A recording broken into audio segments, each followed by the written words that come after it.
बच्चों चलिए प्रश्न को देखते हैं। गलत कथन का चयन कीजिए। कथन ए, जंतुओं का एक अति प्रबल समूह तथा लगभग सभी पौधे स्थिर आंतरिक तापमान नियंत्रित करते हैं।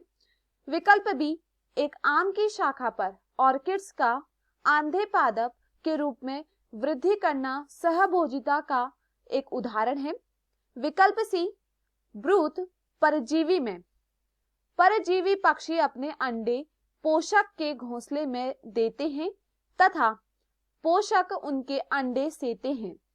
विकल्प डी, ध्रुवीय क्षेत्रों में बहुत छोटे जंतु दुर्लभ रूप से पाए जाते हैं। प्रश्न की मुख्य अवधारणा है, मुख्य अवधारणा, इस प्रश्न की मुख्य अवधारणा है जीवधारी। देखिए अगर बात की जाए जीवधारी की तो देखिए जीवधारी में क्या देखने को मिलता है। जीवधारी दो प्रकार के होते हैं, ठंडे खून वाले जीवधारी और गर्म खून वाले जीवधारी। ठंडे खून वाले जीवधारी तथा गर्म खून वाले जीवधारी। देखिए अगर बात की जाए ठंडे खून वाले जीवधारियों के विषय में तो यह क्या होते हैं। ठंडे जीवधारी का जो शरीर का तापमान होता है, शरीर का तापमान पर्यावरण के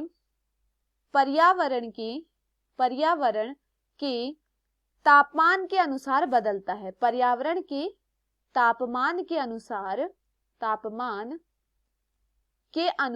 बदलता है। ठंडे खून वाले जीवधारी का जो शरीर का तापमान होता है वह पर्यावरण के तापमान के अनुसार बदलता है। जैसे कि अगर मैं यहाँ पर उदाहरण लूं, यहाँ पर जैसे उदाहरण है उभयचर और सरीसृप, इनमें क्या होता है, वातावरण के अनुसार इनका क्या होता है, शरीर का तापमान बदलता है। उभयचर और सरीसृप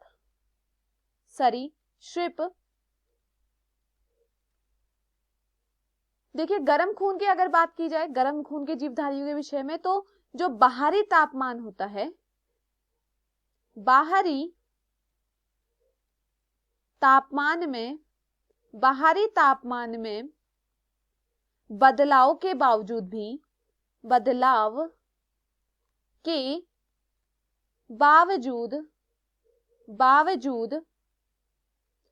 एक निश्चित शरीर का तापमान ये बनाए रखते हैं। इनके शरीर का जो तापमान होता है, शरीर का तापमान, यह क्या रहता है, शरीर का तापमान निश्चित रहता है। इनके शरीर का तापमान क्या रहता है, निश्चित रहता है। जैसे कि अगर उदाहरण के तौर पर बात करें, पक्षी, स्तनधारी, यह सब इसके उदाहरण हैं। तो देखिए प्रश्न में क्या कहा गया है कि हमें गलत कथन का चयन करना है।